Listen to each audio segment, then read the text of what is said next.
નમસ્કાર, આપ જોઈ રહ્યા છો અમદાવાદ સિટી ન્યૂઝ.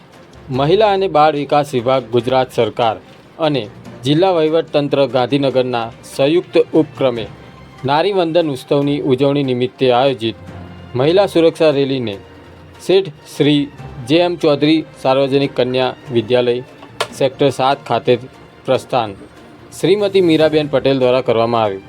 રાજ્યની માતાઓ બહેનો પોતાના અધિકારો, મહિલાલક્ષી યોજનાઓ અને કાયદાઓ બાબતે જાગૃત બને તેમજ સમાજની દરેક વર્ગની મહિલાઓ સુધી કલ્યાણકારી યોજનાઓનો લાભ પહોંચે તે માટે રાજ્ય સરકાર દ્વારા નારી વંદન ઉત્સવની ઉજવણી થઈ રહી છે.